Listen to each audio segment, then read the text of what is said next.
What's up guys, CyberHoudini here and welcome to the top 10 games of 2018. This is my list. I've done something like this before last year and it worked out really well. I enjoyed the hell out of it. So what I'm going to do is I'm going to do a top 10 games of the year, then top 10 indies, and then maybe a couple of games that I am hyped for this year. This should be a lot of fun. I wanted to get this done before the New Year's, but of course, like, there was a Christmas bug and all that nonsense, but that's all behind us now. Let's kick off the new year with my favorite games of the year. Alright, so like looking over the list, it was actually really fucking hard to make a list of all my favorite games. Most of these are ones that I have played, or that in the case of the indie games, some of them where, you know, it's recognized for how incredible they are as a game. Anyway, so let's start off with the big guns, the top 10 games of the year. Number 10, I have Shadow of the Tomb Raider. Now, this might be a bit of unusual. Maybe some people are expecting this a little higher, or maybe not on the list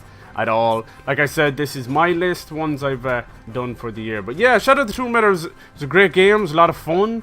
I mean, there's not too many bad things I can say about it. The ending kind of was a little all over the place, but it was awesome. Like, it gave me one of Lara's most favorite moments, one of just pure badass Lara when she rose up out of the water. Jesus. But anyway, so like this trilogy, Lara's trilogy, has been a lot of fun. I still think the first game is the best of that trilogy, and I know they can't replicate that because it was, you know, a survivor being born and Lara coming back. And you know, coming into her own, surviving on an island. So yeah, Shadow of the Tomb Raider, a lot of fun. The Aztec vibes was cool, you know. I didn't think it was going to work, but it did. It was a lot of fun. I enjoyed the hell out of it, and it was definitely the biggest of the three so far. Alright, so that's number 10. Let's kick this fucking off. Number 9 is Darksiders 3. I'm currently enjoying that right now. I love the Darksiders series. And getting to play them all in a big marathon has been a lot of fun. It's so cool to see the third game finally here after the craziness that went on with THQ Nordic and all that good stuff. But yeah, I'm enjoying the hell out of it. It feels more like Dark Souls. You're going through one giant dungeon that kind of maps around to itself. It's a lot of fun. Fury's very cool. I can't wait to finish that off. And yeah, I'm enjoying the hell out of it. Darksiders 3, you should definitely check that off because I want a Darksiders 4. Damn it. Number 8, we'll move on. Number 8 is Spyro. I'm putting Spyro the Reignited trilogy actually on the list. And I'm glad, like, geez, they've done a great job over there at Vicarious Visions. They did a great job with Crash, the Insane trilogy, and they moved on to the Spyro Reignited trilogy. And they've done an incredible job. It's a complete and utter love letter to Spyro. If you guys love Spyro or played even a little bit as a kid and you barely remember it, it's worth playing again. It's gorgeous, and it's true to form, not like the whole Skylander stuff. Spyro is back. He looks like Spyro. He plays like Spyro. So much fun. I'm glad to put that on the list as well. I've only got through one of the games, but it's one of those really chill, relaxing, old school Spyro games. I love it. Alright, number 7. Let's move along. Number 7 is the Shadow of the Colossus remake that was done at the start of the year. When I went through all the games I played, I know a lot of people had forgotten about this, but wow, Blue Point have been a porting studio that have just gone from strength to strength. These guys deserve their own IP. But what they did with the remake, this is how you do it. The same with like Resident Evil 2 remake that's coming up. This is how you do it. If you're going to do a remake, don't just slap HD textures on it and give it a fucking new box and move it out there. Like, Shadow of the Colossus might as well be a brand new game. It's unbelievable. Each of the Colossi, like, you guys know that Shadow of the Colossus is a game that's very important to me. It's very near and dear to my heart. I know it's cliche, but yeah, I was going through a lot of shit when I played the first, you know, back in 05, and yeah, while I was streaming that game early last year, this time last year basically, it got pretty personal. So if you guys ever want to go back and watch that and find out a little bit more about me, then it's all laid bare, you know, just crazy fucking stories. Alright, so that's number 7, Shadow of the Colossus. Unbelievable. If you see that cheap, please pick it up. If you've never played it before, don't worry. It's incredible, and I cannot wait to see what Blue Point do next. Number 6 is Far Cry 5. Far Cry 5, I wasn't expecting to love it. I thought, okay, here's another Far Cry, now it's set in America, and I thought it'd just be more of the same. This is around March, I think, of last year. But I have loved Far Cry 5. They've simplified the hunting, so you don't have to go out there just to get the pouches and belts and ammo stuff and that. But it's fantastic. It works so well. The cult in the middle of America, you know, the seed and Faith as well. She was the sister, and that is where things got a bit psychedelic, but it worked so well, you know, it worked so well. The ending was crazy. We're actually getting kind of a pseudo sequel from Far Cry 5 coming up soon. Far Cry New Dawn, but yeah, that's going to be a lot of fun. I will be playing that as well, and the DLC was cool as well, like nowhere near, you know, where we had all in the past, but Lost on Mars, yeah, that's what it was called, Lost on Mars, where you're actually on Mars and the whole different guns and the gravity, and I really loved that. And then there was like a Vietnam one, so yeah, I liked it. It was no, like, you know, what is it, Blood Dragon? Yeah, Blood Dragon was kind of like a standalone thing, but I'm hoping that's what New Dawn will be about, you know. We got Far Cry New Dawn and Rage 2 coming out, so it's going to be an interesting year. But yeah, number 6 is Far Cry 5. Number 5 is Dragon Quest 11. Holy shit, this game is blowing me away. Like, I haven't played a proper mainstream Dragon Quest since 8 back in 04. I played a couple of the ones on the DS, but it's never really the same. This is the first fully fledged JRPG Dragon Quest game on consoles since Dragon Quest 8, and it's gorgeous. One of the most beautiful JRPGs on console, without a shadow of a doubt. I'm more than impressed with it. I mean, I would give this even higher up on the list if it wasn't for the music. The music has let it down. I know there's a lot of people already giving out about the music, but it's true, it needs to be said. It's about time to shake things up over there at Square Enix. I don't care how legendary a composer is anymore. You've held the reins and held Dragon Quest by the neck for too long. It's time to bring in some new blood. Them holding it over a fucking... holding over a bench or over a barrel over the whole orchestra and that, like, you know, he wants to keep the orchestra soundtrack for when they actually do the concerts and that, which is a lot of shite, and I well believe it's true. And yeah, so that's the only thing that lets it down, you know. It's still incredible. If you love JRPGs, if you love Dragon Quest Heroes or Builders, Dragon Quest 11 is incredible. It's another one I'm in the middle of getting through, but I'm loving it. I love all the voice acting. I love the way each city is containing its own story, and each city is kind of art style is done, you know, inspired by a different city around the world, which is so cool. Very, very cool. Alright, that's number 5, Dragon Quest 11. Number 4 is, of course, Spider-Man. Now, you guys might have expected this a little bit higher on the list, but Spider-Man is absolutely incredible. Like I said, there's so many games to put on this list. Like, Jesus Christ. But Spider-Man was incredible. I love the DLC. I love everything. Insomniac, I love you guys. Thank you so much for making Spider-Man good again. My God, they killed it. The voice acting, it's the best action game, without a shadow of a doubt. It should have won a few more Game of the Years, but it's incredible. It's untouchable. There's not, like, the only little thing you could ever really critique is the Mary Jane and Miles Morales moments where they take the control away from Spider-Man and you're controlling Mary Jane. I understand where they're coming from, and it was a very cool idea, and it's executed very well. It's just too much of it, you know. You're going and playing as those people in nearly 4 different instances, and it's too much. That's the only little gripe I have with the whole thing. I think the combat, the gadgets, the suits, it's all pure fan service while making a brand new brand new story in the Spider-Man universe. There we go. And I've just seen Spider-Man into the Spider-Verse, so yeah, it's very good. Thank you. Whatever fucking Insomniac want to do next, I really cannot wait, because I'll play it. Sunset Overdrive 2, yes. More Spider-Man, yes please. Whatever you want.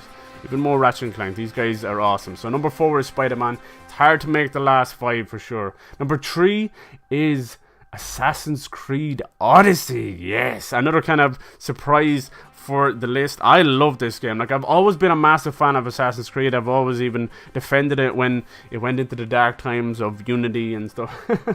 But I've loved this series. Origins was a lot of fun, but Odyssey seems to be where it's got everything right, you know? Everything is there, it's right. There's so very little to critique about Assassin's Creed Odyssey. It's setting up the story great.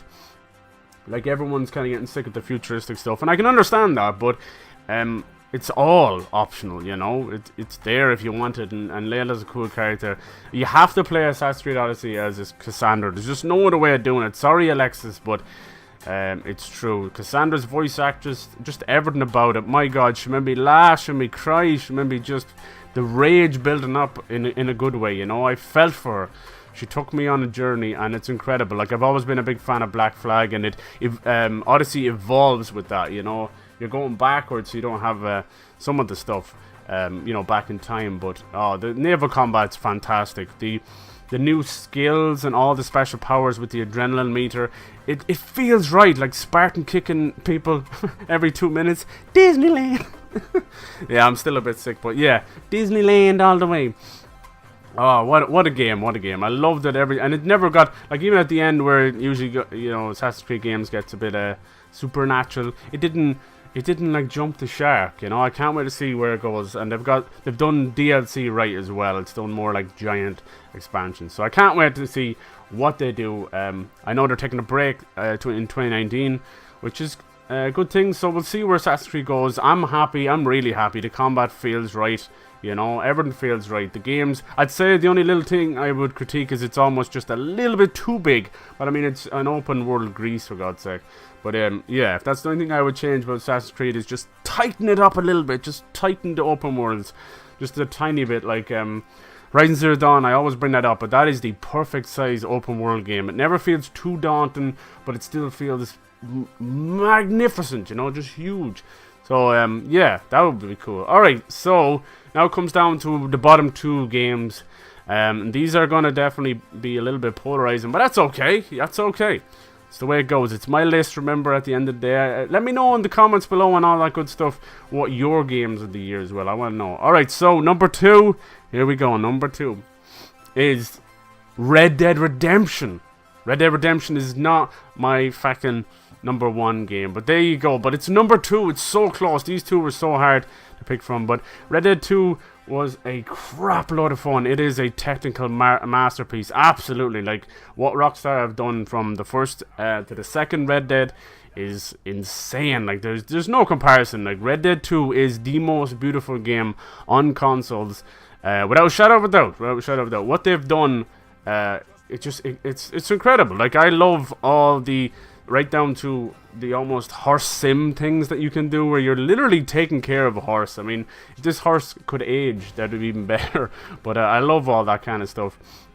The reason it got knocked from my number 1 game, frankly, it's because of just the little moments in the realism that actually take you out of it. I know it's weird, like it's a game that's almost like living the life of a cowboy, and it's the most realist game that we've had ever, you know. You do feel like you're living in the world, but in those little moments of them getting lost trying to create that realism, it just nips at the fun, you know, like a little piranha, just nip here, nip there, for me, you know. So like moments where, you know, the first 20 hours of you banging into trees with your horse is definitely fun, but it starts to irritate you a little bit after a while. It's kind of just the way it goes, and then just little things here and there that kind of always seem to just take you out of the moment, where for some reason your guns are put away on your horse and you're in the middle of a mission, or you just went into a cutscene, so it's not really your fault, you know, that kind of way.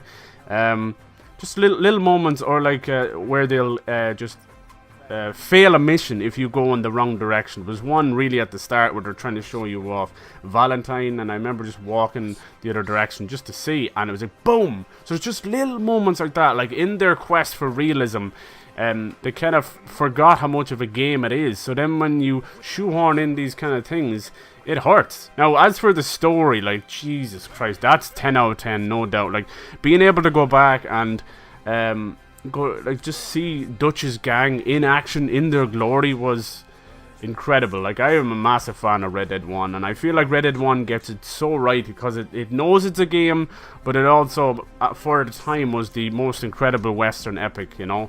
And now Red Dead 2 definitely takes over the mantle, absolutely. It's just little moments like that take me out, but Dutch's gang is fantastic. I love all the characters.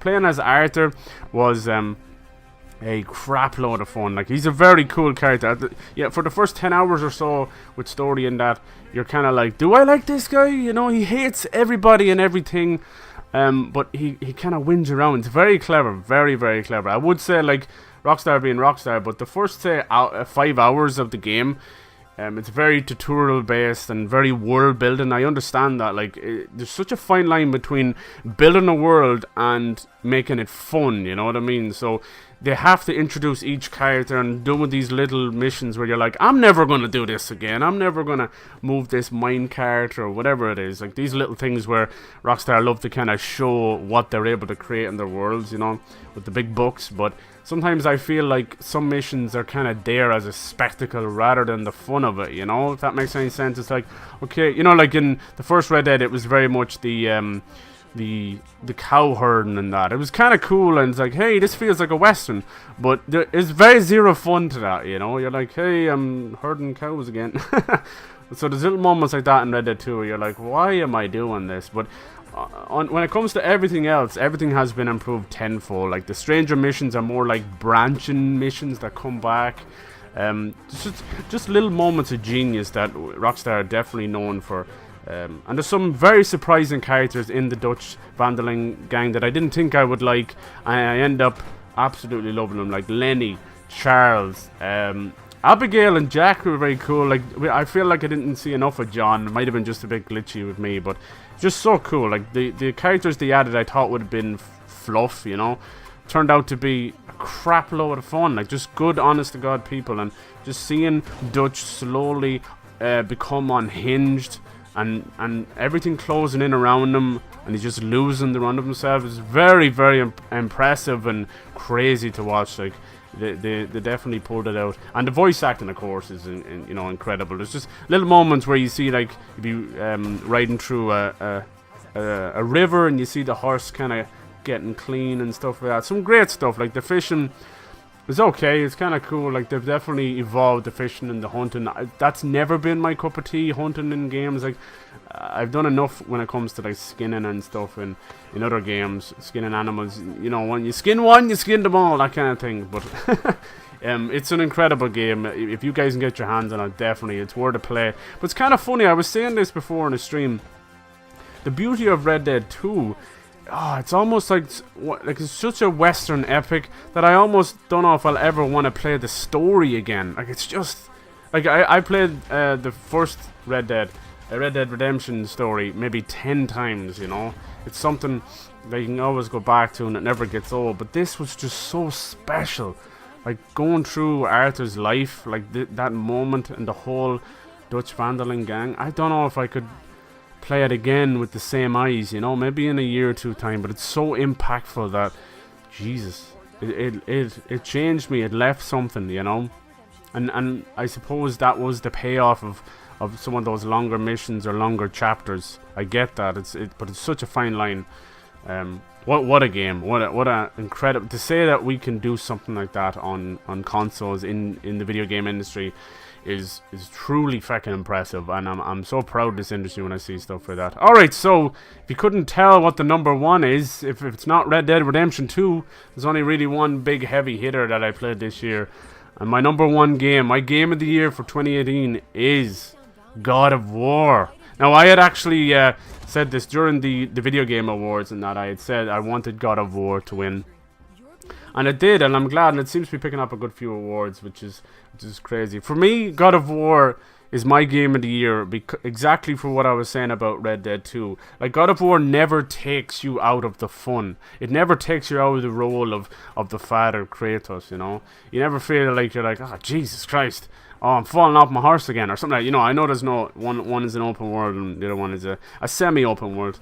But God of War has done the impossible. It's brought back a series that some would consider to be drying up, you know, like, Jesus, how many, this is like the 8th God of War game, and they've reinvented it. Like, Cory Balrog and fucking Sony Santa Monica have absolutely killed it. Like, I enjoyed every second of God of War. Like, getting out into the open world in the Lake of Nine for the first time and seeing Jormungandr for the first time. Wow. Like, I'm a massive fan of Norse mythology. I always have been.